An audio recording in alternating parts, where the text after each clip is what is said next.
Do you know what it means to have a trauma bond with someone? Most people would wrongly assume that this means bonding with someone over shared trauma.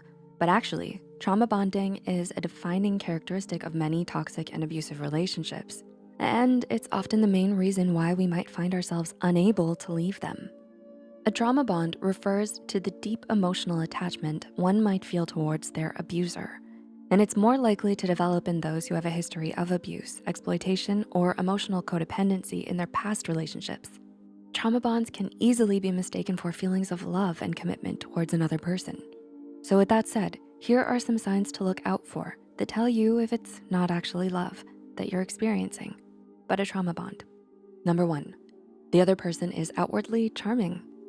Of course, if given the choice, no one would willingly choose to pursue a relationship with someone who acts abusive towards them. The problem is, however, that toxic relationships don't start out that way.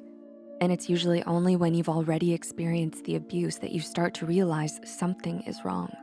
You might develop a trauma bond with someone if they are outwardly charming, sweet, caring, and seem trustworthy to you. But don't be fooled.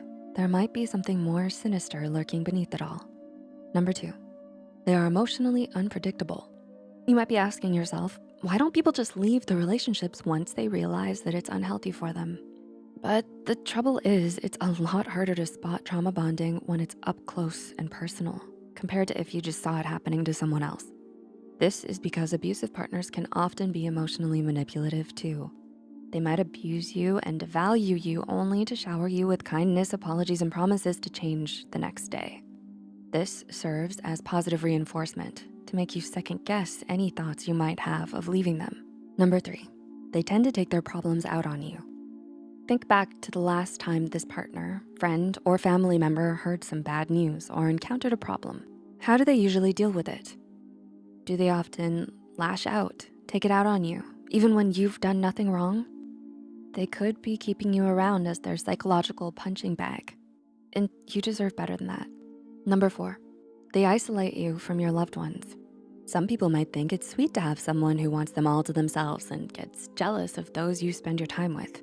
But there's a difference between loving someone so much you want them around all the time and actively working to isolate them from the other important relationships in their lives. Does this person get mad at you for spending time with anyone who isn't them? Do they try to control who you're with or ask you to distance yourself from your friends and family? If the answer is yes, then that's as clear a red flag as any. Number 5, you deny or minimize their abusive behavior. Now, let's look at all the ways the trauma bond might affect you and your behavior. Oftentimes, the most telling sign that you're in a destructive relationship is if you find yourself constantly trying to deny or minimize the other person's wrongdoings. We look past all their mistreatment towards us and minimize the abuse by saying things like, oh, it's not that bad, really. Or, I don't mind it, because in the moment, it's easier for us to just brush it off instead of confronting what might be a terrible, harsh reality, that the person you're with is abusing you. Number 6, you constantly make excuses for them. The moment you can no longer deny or minimize what the other person has done, and a family member or friend says something like, what they did to you is not okay, don't let them treat you like that, you're still most likely going to try to make excuses for them and come to their defense. At times, you might even find yourself feeling like you deserve their mistreatment. Once you start thinking like this, that is a critical sign that you are in a trauma bond and not a loving relationship. Number 7, you're becoming more and more emotionally numb. Have you noticed yourself feeling less and less lately? Like you're detached and emotionally numb? You might be feeling this way because subconsciously it's your mind's way of coping with all of the abuse that it's had to deal with from the person you're trauma bonded to. You can't take any more pain, fear, anger, or heartache. So instead, you close yourself off from all of your emotions. You're not as vibrant, talkative, or expressive as you used to be, and they're the reason why. And number 8, you're hiding aspects of your relationship from others.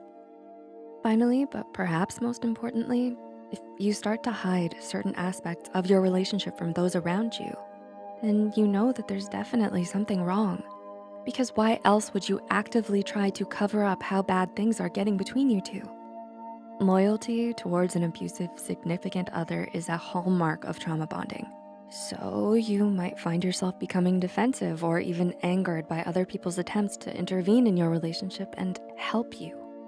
Do you relate to any of the things we've mentioned here? If you or anyone you know is trapped in a trauma bond with someone abusive, don't hesitate to speak out.